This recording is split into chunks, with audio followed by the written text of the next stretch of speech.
Hello दोस्तों, welcome back to my channel IGNOU info. आज जो है मैं लेके आई हूँ MPH 003 India democracy and development के बच्चों के लिए जून 2024 सेशन का जो प्रीवियस ईयर क्वेश्चन पेपर था उसके क्वेश्चंस विद आंसर्स डिस्कस कर रही हूँ। इससे पहले भी जो है इसके 1, 2, 4 पार्ट अपलोड हो चुके हैं, आप लोग जाकर देख सकते हैं, जिसमें जो है हमने 1 to 6 क्वेश्चन मतलब सेक्शन 1 के 5 क्वेश्चन एंड सेक्शन 2 का जो है 6 क्वेश्चन, जिसमें जो है 250 वर्ड्स में जो है हमें शॉर्ट में लिखना था, तो उसके दोनों पार्ट जो है अब तक हम पढ़ चुके हैं। अब जो है हम क्या करेंगे, अब जो है हम क्वेश्चन नंबर 7 पढ़ेंगे, जो कि बहुत ज़्यादा मोस्ट इम्पॉर्टेंट एंड ऐसे क्वेश्चन है जो कि रिपीटेड हो रहे हैं।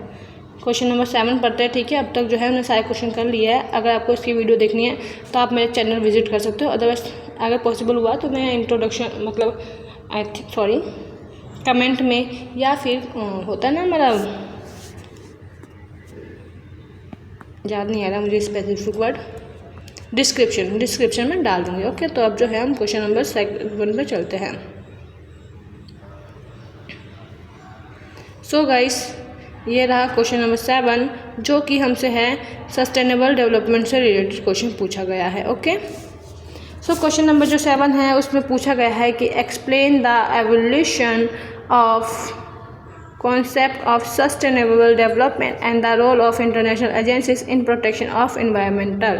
मतलब जो सतत विकास है उसकी अवधारणा क्या है, सतत विकास की अवधारणा का उद्देश्य क्या है, और पर्यावरण के संरक्षण में जो है अंतर्राष्ट्रीय एजेंसियाँ जो है वो क्या इन्वॉल्वमेंट कर रही है। तो अब जो है हम अपने आंसर को इंट्रोडक्शन के साथ स्टार्ट करेंगे और बताएंगे कि आज के समय में जो है पर्यावरण संकट, जलवायु परिवर्तन और जैव विविधता के विनाश और संसाधनों का अत्यधिक दोहन ने क्या किया है, मानव जाति के अस्तित्व को चुनौती दे दी है। आज हम देखते हैं कि हमने इतने ज़्यादा पेड़ काट दिए, इतनी ज़्यादा जैव विविधता को नुकसान पहुंचा दिया है। जलवायु परिवर्तन, जलवायु संकट और पर्यावरण संकट जो उत्पन्न हो रहे हैं, इससे क्या होता है, मानव जाति के अस्तित्व को चुनौती मिलती है। अब देखोगे, अब जो इतना ज़्यादा स्तर बढ़ गया है जलवायु परिवर्तन का, जलवायु संकट का, कभी भी बाढ़ जैसी स्थिति हो जाती है जिसमें जो मानव जाति है, एकदम से बाढ़ अगर आ जाए तो सारी जो मानव जाति डूब के मर जाती है। बहुत सारी सिचुएशन ऐसी होती हैं।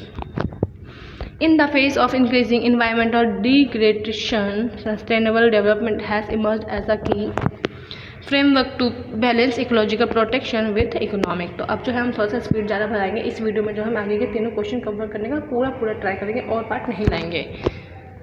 सतत विकास की जो अवधारणा है वो ये सुनिश्चित करती है कि वर्तमान मतलब सतत विकास का मतलब स्पेसिफिकली ये होता है कि हम जो भी हमारे संसाधन हैं हम उसका उपयोग ऐसे करें कि जो हम तो अभी यूज़ कर रहे हैं, लेकिन वर्तमान पीढ़ी के बाद हमारी जो आने वाली भावी पीढ़ी, हमारे जो बच्चे हैं या उनके बच्चे हैं, तो वो लोग भी जो है इन संसाधनों का अच्छे से उपयोग कर पाए, उनके साथ जो है उनको समझौता ना करना पड़े। ठीक है, अब जो है ये नॉर्मल सा मीनिंग था। अब जो है सतत विकास की जो अवधारणा है, जो कॉन्सेप्ट ऑफ सस्टेनेबल डेवलपमेंट है, इसका विकास कहाँ से हुआ, कहाँ से इसका एवोल्यूशन हुआ, कब इसका जन्म हुआ। तो अब जो है हम उसका थोड़ा सा इंट्रोडक्शन बताएंगे, मतलब हिस्टोरिकल बैकग्राउंड बताएंगे कि 1972 में एक सम्मेलन हुआ था, विच इज स्टॉकहोम सम्मेलन।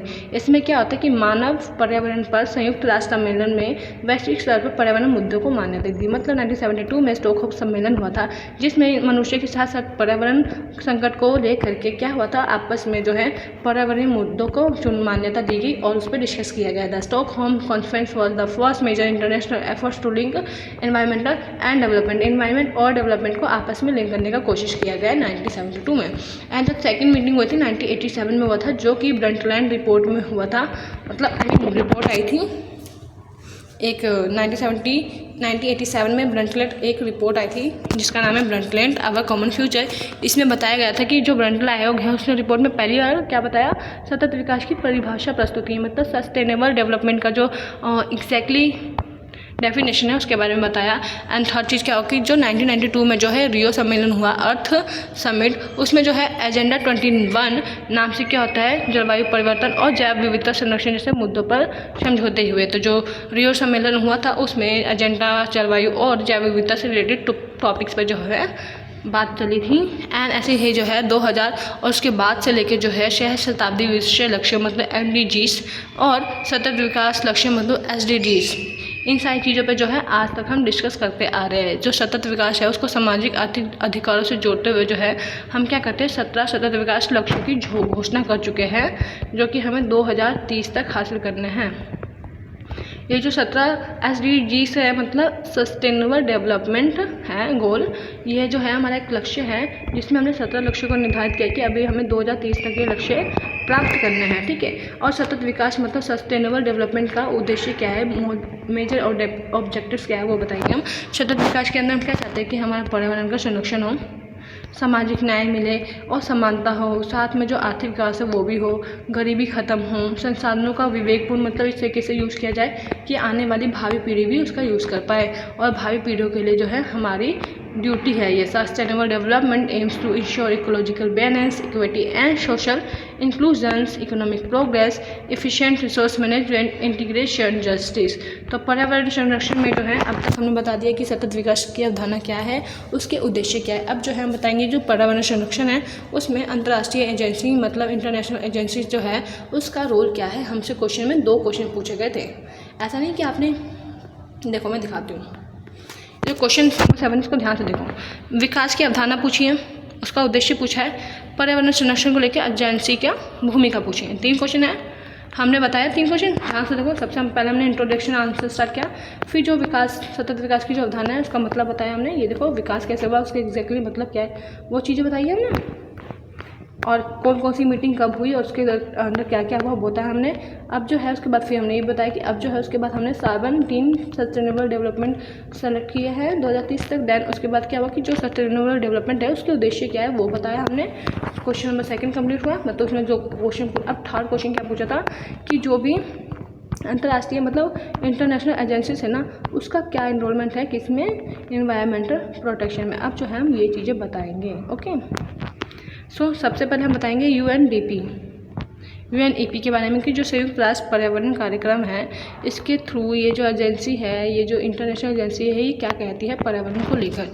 यूएनईपी वैश्विक पर्यावरणीय नीतियों का निर्माण करती है, मतलब इंटरनेशनल ग्लोबल एजेंडा बनाती है, और उनका क्या मोटिव है वो रिपोर्ट प्रकाश करती है और बताती है कि सदस्य देशों को दिशा देती है। मतलब जो यूएनईपी है ना वो पर्यावरण नीतियों का निर्माण करती है, रिपोर्ट बनाती है और सब सदस्यों को बताती है कि देशों में जो है पर्यावरण से रिलेटेड क्या क्या कार्य करने चाहिए। ऐसे ही यूएनडीपी जो है संयुक्त राष्ट्र विकास कार्यक्रम है, ये क्या करती है पर्यावरण सततता को विकास कार्यक्रम में शामिल करती है। और इसने तो 1972 में जो है अपनी एक रिपोर्ट पेश की थी, उसमें इसने सतत विकास के बारे में बताया था, उसकी विचारधारा के बारे में बताया था। और उसी में 2030 तक जो है हमें 70 SDG जो हासिल करने हैं उसका जो लक्ष्य बताया था वो उसने ही बताया था। ऐसे ही जो IMF मतलब विश्व बैंक है, इंटरनेशनल बैंक, इसने क्या किया, इसने हरित ऊर्जा मतलब कि ग्रीन फाइनेंसिंग और जलवायु अनुकूलन और पारिस्थितिक संरक्षण के लिए क्या किया, आर्थिक मतलब हेल्प करी एक तरीके से फाइनेंशियली। एंड ऐसे ही जो है IPCC intergovernmental panel on climate change, ये जो संस्था इसने क्या किया, इसने जो है एक वैज्ञानिक डाटा दी, रिपोर्ट दी, और उस रिपोर्ट और डाटा के माध्यम से हम लोगों को ये बताने की कोशिश की कि जलवायु है वो अपना कितना, जलवायु परिवर्तन वो कितना खतरनाक रूप ले चुका है, और हमें चेतावनी दी कि अब जलवायु परिवर्तन से हमें क्या क्या करना है, बचने के लिए हम कैसे बच सकते हैं। ऐसे ही जो UNFCCC United nation framework convention on climate change, ये जो संस्था है एजेंसी है इंटरनेशनल, ये बताती है कि क्योटो प्रोटोकॉल और पेरिस समझौता जैसे वैश्विक संधियों की देखरेख करना चाहिए, ठीक है। और जो एक और है, ये सारी जो है ना, ये सारी इंटरनेशनल एजेंसीज थी, इन्होंने क्या क्या कार्य बताए हमने शॉर्ट में बता दिया, ज़्यादा टाइम वेस्ट नहीं करेंगे। और अब जो है हम बताएंगे कि जो भारत है, भारत में सतत विकास के लिए क्या क्या कदम उठाए जा रहे हैं। तो क्या कदम उठाए जा रहे हैं, पहला कि राष्ट्रीय कार्य योजना जलवायु परिवर्तन किया जा रहा है, NAPCC स्वच्छ भारत मिशन अपनाया गया है, अंतर्राष्ट्रीय और सौर गठबंधन को आगे फॉलो किया जा रहा है, और इकोनॉमिक सैनिटेशन पर जो है हम कार्य कर रहे हैं, ग्रीन एजेंसी इनिशिएटिव्स पे हम अपने कदम बढ़ा रहे हैं। मतलब हम जो है ऐसी चीज़ों का प्रयोग करना चाहते हैं, ऐसी चीज़ें, ऐसी योजना बना रहे हैं जिससे क्या हो, हमारे जलवायु, हमारे जो पर्यावरण को उसको ज़्यादा नुकसान ना हो। कंक्लूजन में हम बताएंगे कि जो सतत विकास की अवधारणा है वो ऐसा नहीं है कि किसी वैश्विक दिशा को दे रहा है, बल्कि वो क्या करता है कि आर्थिक लाभ हटाकर क्या कर रहा है, पर्यावरण और सामाजिक संतुलन बनाना चाहता है। जो अंतर्राष्ट्रीय एजेंसीज वगैरह जो अभी हम लोग को पढ़ा है, IMF वगैरह, तो उन्होंने क्या किया, उन्होंने नीति निर्माण बताया, तो किसी ने टेक्निकली हेल्प किया, तो किसी ने फाइनेंशियली हेल्प किया, जैसे IMF वगैरह। तो उन लोगों ने अपने अपने माध्यम से बहुत ज़्यादा इम्पोर्टेंट रोल प्ले किया है, जो कर सकता था, ओके। क्वेश्चन नंबर 8 जो है ये जून 2024 PY को का, उसमें हमसे पूछा गया कि धार्मिक राजनीति का विकास कैसे हुआ और उसके क्या परिणाम पड़े भारत पर। Describe the evolution of religious politics in India and it's consciousness. So introduction के साथ स्टार्ट करके हम बताएंगे कि जो भारत है वो एक बहुत धार्मिक देश है। यहाँ पर केवल एक धर्म का कोई व्यक्ति नहीं रहता, यहाँ पे बहुत सारे धर्म के व्यक्ति रहते हैं। इसलिए जो है हम हर किसी की आस्था के साथ का सम्मान करते हैं।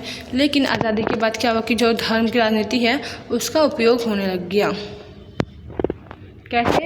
अब जो वोट वगैरह है, जो मतदान है वो धर्म के आधार पे करते हैं लोग, या फिर जो वोट मांगते हैं वो भी धर्म के आधार पे वोट मांगते हैं। नीतियाँ जो क्रियान्वयन की जाती है वो भी किसी स्पेसिफिक धर्म को लेके किया जाता है। जो धार्मिक राजनीति है उसका विकास केवल चुनावी राजनीति तक सीमित नहीं रहा, बल्कि इसने क्या किया, इसमें सांप्रदायिक ध्रुवीकरण कर दिया। मतलब लोगों को बांट दिया आपस में संप्रदाय के आधार पर। समाज में तनाव की स्थिति पैदा कर दी, क्योंकि समय पर जो है लोग हिंसा करने लग जाते हैं अपने जो अल्पसंख्यक समूह हैं, समुदाय है, उनके डिमांड के लिए, उनको आगे बढ़ाने के लिए। साथ ही साथ क्या होता है, जो नीतिगत निर्णय है उसको भी जो है लोग प्रभावित करने लगते हैं। भारत में जो है धार्मिक राजनीति का विकास कैसे हुआ वो बताएंगे हम। Evolution of religious politics in India, मतलब जो धर्म के नाम पे जो राजनीति चल रही है वो भारत में कैसे आया। तो इसकी जो सबसे पहले शुरुआत है वो कब हुआ, वो औपनिवेशिक काल में शुरू हुआ था। मतलब कि जब जो हम ब्रिटिशर्स के अंदर थे, कॉलोनियल टाइम पे जो है धर्म के नाम पर राजनीति शुरू हो गई थी।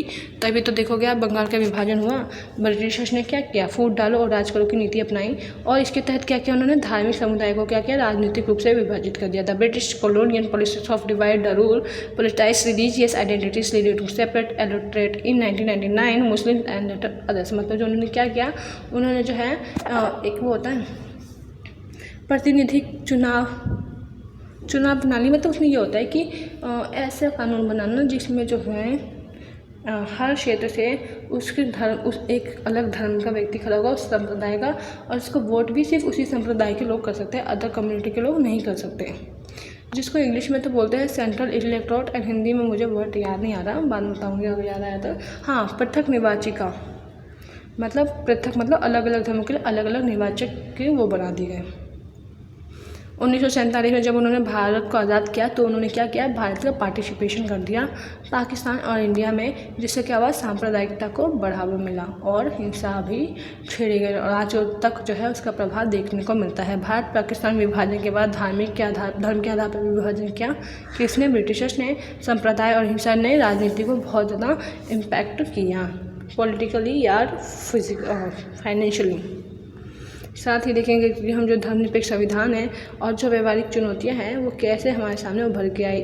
हम अपने आप को धर्मनिरपेक्ष देश बोलते हैं और जो हमारा संविधान है वो धर्मनिरपेक्षता को ध्यान में रखकर बना है, लेकिन अगर हम उसको ग्राउंड रियलिटी देखें तो वो क्या है हम वो बताएंगे।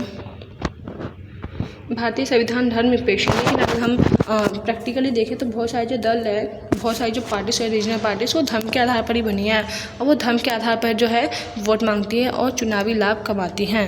चाहे जैसे कि 1980 के दशक में आप देखोगे कि 1980 के दशक में जो है ना धर्म के आधार पर जो राजनीति है वो बहुत ज़्यादा बढ़ गई। लाइक जो राम जन्मभूमि है उसके लिए आंदोलन छेड़ा गया, तो वही जो साहबानो केस थे, ऐसे मुद्दे जो है धार्मिक पहचान को राजनीति का केंद्र में ला देते हैं। मतलब ये जो शहबानो है ये मुस्लिम्स को लेकर, और जो राम जन्मभूमि आंदोलन है ये हिंदू को लेकर जो है क्या हुआ, इन आंदोलनों को सेंटर में रख के जो है पॉलिटिकल पार्टीज वोट मांगने लगी। ऐसे ही 21वीं सदी में आप देखोगे तो सांप्रदायिक ध्रुवीकरण हो गया है, मतलब पोलराइजेशन, मतलब जो धर्म है वो आप अलग अलग बट गया एक तरीके से। 2014 के बाद जो है धार्मिक राष्ट्रवाद और ध्रुवीकरण की राजनीति और तेज हो गई है। बेसिकली आप देखोगे कि जो 2014 के बाद जो भी गवर्नमेंट सेंटर में आई तो इस लाइन के अकॉर्डिंग ये है कि जो धर्म है वो जो राष्ट्रवाद की नीतियाँ है वो धर्म के आधार पर लेने जाने लगी और जो लोग हैं वो धर्मों के आधार पर बहुत ज़्यादा बट गए, हिंदू मुस्लिम के आधार पे। तो जो धार्मिक राजनीति चलती है उसके क्या प्रभाव पड़ते हैं समाज पे हम वो बताएंगे। क्या होता है धार्मिक राजनीति करने पे, क्या होता है संप्रदाय होता है, सांप्रदायिक दंगे होते हैं, हिंदू मुस्लिम के नाम पे लड़ाई होती है, हिंसा होती है, समाज में खून खराबा होता है। एग्जाम्पल में आप बता सकते हो मालगांव, गोधरा और दिल्ली 2020 में जो दंगे हुए थे ना, धार्मिक राजनीति के बहुत ज़्यादा एग्जाम्पल्स हैं। ऐसे ही आप लोकतांत्रिक संस्थाओं की गिरावट देखोगे कि जो लोकतांत्रिक संस्थाएं हैं लाइक न्यायपालिका, पुलिस और प्रशासनिक, उन्होंने क्या किया, उनकी नीतियों को प्रभावित किया। किसने? धार्मिक राजनीति ने। ऐसे ही जो है जो अल्पसंख्यक माइनॉरिटीज़ वगैरह है, जैन, बुज़म या मुस्लिम वगैरह, तो उन लोगों को क्या रहता है, खतरा का महसूस होता है, उनको भय रहता है, उनको असुरक्षा फीलिंग होती है कि कहीं वो अल्पसंख्यक है तो उनके समुदाय खतरे में ना हो, उनकी संस्कृति खतरे में ना हो। तो क्या होता है, असमानता और बहिष्करण की भावना को भी जो है ये चीज़ें जन्म देती है। कौन? धार्मिक राजनीति। और राजनीतिक ध्रुवीकरण तो हो ही रहा है, लेकिन साथ में चुनावी राजनीति भी देखने को मिलती है। कैसे? जो धार्मिक मुद्दे हैं उन्हीं के नाम पर चुनाव प्रचार किया जाता है। जैसे मंदिर और मस्जिद को बीच में खींच लिया जाता है, हम राम मंदिर बनवाएंगे, हम बाबरी मस्जिद बनवाएंगे, हम ये करेंगे। तो समाज को क्या करते हैं, ये चीज़ें बांटने का कोशिश किया जाता है, धर्म के आधार पर ध्रुवीकरण किया जाता है। ऐसे ही अगर आप देखोगे तो जो हमारा संविधान है उसको और धार्मिक असहिष्णुता को कैसे बढ़ावा दिया जाता है। जो भारतीय संविधान का अनुच्छेद 25 से 28 है, उसमें हमें तो एक तरफ तो जो है हमें धार्मिक स्वतंत्रता की गारंटी मिली है कि हम किसी भी धर्म को अपना सकते हैं, हम अपने धर्म को जो है प्रचार प्रसार कर सकते हैं, संस्थाओं का निर्माण कर सकते हैं। लेकिन जो राजनीति का कर्तव्य है वो सभी धर्मों के प्रति निष्पक्ष रहना है और धर्म के आधार पर किसी के साथ भेदभाव ना करना है। सो कंक्लूजन में हम बताएंगे कि जो धार्मिक राजनीति है वो भारत के लोकतंत्र के लिए जो है बहुत ज़्यादा गंभीर चुनौती बन चुकी है। समावेशी विकास करने के लिए मतलब सबका एक साथ विकास हो, शिक्षा को प्रमोशन मिले, संवैधानिक मूल्य हो, नेतृत्व और जो नागरिक समाज है उसका भी भूमिका रहना चाहिए। लेकिन धार्मिक राजनीति को जो है संतुलन किया जाना चाहिए, मतलब धर्म के आधार पर जो है राजनीति नहीं होनी चाहिए। तो ये क्वेश्चन नंबर था 8। अब जो है क्वेश्चन नंबर 9 है। क्वेश्चन नंबर जो 9 है उसमें जो है हमसे पूछा गया कि 1990 के दशक में, जो क्वेश्चन नंबर 9 है, क्वेश्चन नंबर 9 में हमसे पूछा गया है कि जो 1990 के दशक में आर्थिक सुधार हुए थे, आर्थिक सुधार मतलब एलपीजी, और जो उदारीकरण हुए था उनके, एलपीजी मतलब उदारीकरण ही हुआ, जो आर्थिक सुधार जो नीतियाँ एलपीजी वगैरह हमने अपनाया था उसके क्या परिणाम पड़े हमारे समाज पे, वो सारी चीज़ें जो है हमें बताना है। Briefly explain the economic reform and liberalisation and it's consequences in 1990s। सो हम बताएंगे कि 1991 में जो है भारत को बहुत ज़्यादा आर्थिक संकट से जूझना पड़ा था, और आर्थिक संकट का सामना करने के लिए जो है 1991 में भारत ने क्या किया था, भारत ने एलपीजी अपनाया था, जिसमें विदेशी मुद्रा भंडार लगभग समाप्त हो चुका था। 1991 में जो भारत का आर्थिक संकट आया था ना, तो उसमें एक तरीके से कह सकते हो सूखा हो जाना, अनाज की उपलब्धि ना होना, या फिर जो हमारे भारत का विदेशी मुद्रा भंडार था है ना, जिसको कि हम फॉरेन एक्सचेंज कहते हैं, उस चीज़ें वो सारी चीज़ें ना ख़त्म हो चुकी थी। जो भारत है ना वो इकोनॉमिकल क्राइसिस में जूझ रहा था, और इस स्थिति से जो उभरने के लिए सरकार ने क्या किया, नई आर्थिक नीति लागू की, जिसको एलपीजी कहा जाता है। एल फॉर लिबराइजेशन, पी मतलब प्राइवेटाइजेशन, एंड जी मतलब ग्लोबलाइजेशन। ये जो नई आर्थिक नीति अपनाई जाती है ना वो एलपीजी पर आधारित होती हैं, और इस नीति का जो उद्देश्य है वो क्या होता है कि भारत को एक मतलब सस्टेन मतलब कि एक स्थिर अर्थव्यवस्था बनाना और बाजार अर्थव्यवस्था में बदलना, मतलब कि बाजार को आगे प्रोत्साहन करना। तो 1991 के बाद जो आर्थिक सुधार हुए वो क्या हुए, उसकी क्या विशेषताएं हैं हम वो बताएंगे। सबसे पहले हमने एलपीजी अपनाया। एलपीजी में जो है हम एल पढ़ रहे हैं मतलब लिबराइजेशन। लिबराइजेशन मतलब ये होता है कि जो सरकार है वो सरकार द्वारा लगाए गए प्रतिबंध जो कि लाइसेंस प्रणाली होती है उनको समाप्त किया जाएगा, और निजी क्षेत्रों को अधिक स्वतंत्रता मिलेगी और प्रतिस्पर्धा बढ़ेगा। मतलब जो गवर्नमेंट है वो क्या करेंगे, वो इंटरफेयर नहीं कर सकते प्राइवेट सेक्टर में। जो पीपल्स है, जो भी बिजनेसमैन है, वो क्या करेंगे, वो मार्केट में रेट को डिफाइन करेंगे, सारी चीज़ें उनके अकॉर्डिंग चलेगी। जो गवर्नमेंट है उनका लाइसेंस आज ख़त्म हो चुका है। अब जो गवर्नमेंट है वो किसी भी तरीके से यहाँ पे अपना एनरोलमेंट नहीं कर सकती, और इससे क्या होगा, जो मार्केट है वो कंपटीशन बढ़ेगा मार्केट में, और लोगों को और भी ज़्यादा स्वतंत्रता मिलेगी। Liberalization means removing restrictions like the license system imposed by the government. It gave more freedom to the private sector and encourage competition. जो विदेश व्यापार है उस पर निवेश और लगे प्रतिबंध में ढील दी गई, जिससे क्या हुआ, वैश्विक बाजार में भागीदारी आसान हो गई। मतलब जो विदेशी व्यापार होता था, जैसे कि पहले मान लो अगर किसी कोई एमएनसी है उसे इंडिया में आना है, उसे अपनी कंपनी खोलना है, पहले जो है हमारे में बहुत सारी नीति नियम थे कि आपको यहाँ से संसद से ये रूल पास करना पड़ेगा, ये टैक्स करना पड़ेगा, ये चीज़ें होनी पड़ेगी। तो इतने में वो कंपनी ना फिर यहाँ इन्वेस्टमेंट भी नहीं करती, वो अदर स्टेट ढूंढने लग जाती थी। लेकिन अब क्या हुआ कि उन लोगों पर ना थोड़े से रिस्ट्रिक्शन को कम किया गया, जैसे क्या हुआ कि लोगों ने जो है भारत में अपनी कंपनियां स्थापित करना, इन्वेस्टमेंट करना जो है स्टार्ट कर दिया, क्योंकि प्रतिबंधों में जो है ढिलाई मिल चुकी थी। इससे क्या हुआ कि जो ग्लोबल मार्केट है उसमें जो है इंडिया का पार्टिसिपेशन बढ़ गया। निजीकरण मतलब प्राइवेटाइजेशन होता है, जिसमें क्या होता है सरकारी उपक्रमों की भूमिका घटाई जाती है। मतलब जो गवर्नमेंट है वो कम इन्रोलमेंट करेगी और जो निजी कंपनियाँ, जो प्राइवेट कंपनियाँ हैं वो ज़्यादा इन्रोलमेंट करेगी, अपनी भूमिका निभाएगी। और इससे क्या होगा, कॉम्पिटिशन बढ़ेगा, लोगों को अपनी दक्षता को साबित करने का मौका मिलेगा। सरकार जो है कई उपक्रमों में अपनी हिस्सेदारी बेचती है। मतलब सरकार क्या करती है, बहुत सारे पब्लिक सेक्टर जो है जो गवर्नमेंट सेक्टर पब्लिक सेक्टर है वो प्राइवेट सेक्टर को बेच देती है, उनके हाथों में दे देती है, जिससे कंपटीशन तो बढ़ता ही है, हमारा जो मार्केट है वो ग्लोबल लेवल पर जाता है। ऐसे ही जो ग्लोबलाइजेशन है, वैश्वीकरण के क्या अंदर होता है, वैश्वीकरण के अंदर जो है भारत की अर्थव्यवस्था को विश्व व्यापार के साथ जोड़ा जाता है। जो भारत का इकोनॉमी है उसको हम जो है इंटरनेशनल मार्केट के साथ जोड़ते हैं। इससे क्या होता है कि जो हमारा फ़ॉरेन इन्वेस्टमेंट है वो बढ़ता है। फ़ॉरेन इन्वेस्टमेंट इंडिया के लिए बहुत ज़्यादा फ़ायदेमंद होता है। भारत ने क्या किया, WTO मतलब वर्ल्ड ट्रेड ऑर्गेनाइजेशन है उसमें सदस्यता ली और क्या किया, अंतर्राष्ट्रीय व्यापार का हिस्सा बन गया। और जो 1991 में जो है हमने इकोनॉमिकल रिफॉर्म की है विच इज़ LPG, उसे अपनाने के बाद जो है हमारे सुधारों में क्या परिणाम आए हम वो बताएंगे। तो सबसे पहले जो है हम क्या क्या परिणाम आए LPG का, तो हम सबसे पहले पॉजिटिव बताएंगे एंड देन नेगेटिव बताएंगे। तो पॉजिटिव में क्या होता है कि तेज़ी से आर्थिक विकास होता है। सुधार के बाद जो है भारत की GDP रेट बढ़ गया 6 to 8%।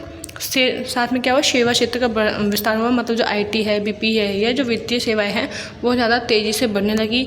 जो विदेशी इन्वेस्टमेंट था, फॉरेन इन्वेस्टमेंट, उसमें बढ़ोतरी हुई लाइक FDI FII। इसके जरिए क्या हुआ कि जो पूंजी है, जो पैसा है, जो मनी है और जो टेक्नोलॉजी है उसका जो है इंडिया में अपकमिंग हुआ। मतलब इंडिया में वो सारी चीज़ें आई। निर्यात में बढ़ोतरी आई, मतलब जो इंडिया की चीज़ें हैं वो बाहर टेक्सटाइल, सॉफ्टवेयर या जो दवा है, ये सारी चीज़ें जो हैं हम एक्सपोर्ट करने लगे, जिससे हमारी इंडिया की जो इनकम है वो बढ़ेगी। तो वही LPG 1991 के रिफॉर्म्स के कुछ नेगेटिव इम्पैक्ट भी है। नेगेटिव कैसे कि क्षेत्रीय असमानता देखने को बड़ी। शहरी क्षेत्रों में तो विकास ने बहुत लाभ उठाया, इन सारी चीज़ों की पहुंच शहरी क्षेत्रों में तो थी, लेकिन जो ग्राम के क्षेत्र, जो गांव के लोग हैं पीछे रह गए। जो रोजगार रहित वृद्धि है, मतलब आर्थिक विकास तो हुआ लेकिन रोजगार के नए ऑप्शन नहीं उत्पन्न हुए, जिस वजह से क्या हुआ, बेरोजगारी जैसी स्थिति आ गई। कृषि को कम किया जाने लग गया, क्योंकि जो नीतियाँ थी वो कृषि पे होती नहीं थी, ज़्यादातर किस पे होती थी, फैक्ट्रीज वगैरह पे, MNCs वगैरह या फिर दवाई वगैरह पे होती थी। तो क्या हुआ, खेती बाड़ी कम होने लग गया, क्योंकि यहाँ पे खेती बाड़ी को निगलेक्ट किया जाने लग गया। ऐसे ही जो वैश्विक झटकों पर निर्भरता, मतलब जो वैश्विक मंदी आई उस पर जो है भारतीय अर्थव्यवस्था पर भी बहुत प्रभाव पड़ा। तो कंक्लूजन में हम बताएंगे कि जो 1991 में सुधार हुए थे उसने भारतीय अर्थव्यवस्था को विश्व में एक मंच प्रदान किया कंपटीशन में उतरने के लिए। हालांकि इससे क्या हुआ कि असमानता बढ़ी, ग्रामीण संकट जैसी समस्याएं तो उत्पन्न हुई, लेकिन आवश्यकता है कि हमें सुधार समावेशी हो। मतलब हमें ऐसे सुधार करना चाहिए कि समावेशी विकास से सभी वर्गों को लाभ पहुंचना चाहिए। हमें अपनी नीतियों को थोड़ा चेंज करना चाहिए ताकि कुछ 1% को प्रॉफिट ना हो। अगर प्रॉफिट देखा जाए तो 10 में से 90% को तो हो। तो ये था क्वेश्चन नंबर 9, जिसमें हम बताएंगे कि क्वेश्चन नंबर 9 हम कर चुके हैं। अब जो है क्वेश्चन नंबर 10 है। क्वेश्चन नंबर 10 जो है वो पूछा है कि समकालीन भारत में लोकतंत्र और विकास पर चल रहे विमर्श की व्याख्या कीजिए। मतलब जो समकालीन मतलब कंटेम्प्रेरी, मतलब जो अभी का टाइम है, इसमें भारत में लोकतंत्र मतलब डेमोक्रेसी और जो डेवलपमेंट है उसमें आपस में क्या कोऑर्डिनेशन है, क्या कैसे ऑनगोइंग डिस्कस हो रहा है, तो उसके बारे में हमें बताना है। Development in democracy India. So हम बताएंगे कि जो लोकतंत्र और विकास है दोनों ने भारत के आधुनिक राज्यों को केंद्रीय स्तंभ दिया है। मतलब डेवलपमेंट एंड डेमोक्रेसी दोनों ने मिलकर जो है भारत को एक सेंट्रल स्टेट बनाया है, मॉडर्न इंडिया बनाया है। समकालीन भारत में अगर हम देखें तो लोकतंत्र आर्थिक और सामाजिक विकास को प्रोत्साहित करता है। मतलब जो डेमोक्रेसी है वो क्या करता है, वो डेवलपमेंट को बढ़ावा देता है, चाहे वो डेवलपमेंट इकोनॉमिकली हो या फिर सोशली हो। और इस विमर्श से क्या हुआ कि जो शासन है, मतलब जो शासक होता है उसकी गुणवत्ता बढ़ती है, समाज में सामाजिक न्याय बढ़ता है, पारदर्शिता बढ़ती है, मतलब ट्रांसपेरेंटी और सहभागिता, मतलब सभी लोगों का जो इन्वॉल्वमेंट है वो देखने को मिलता है।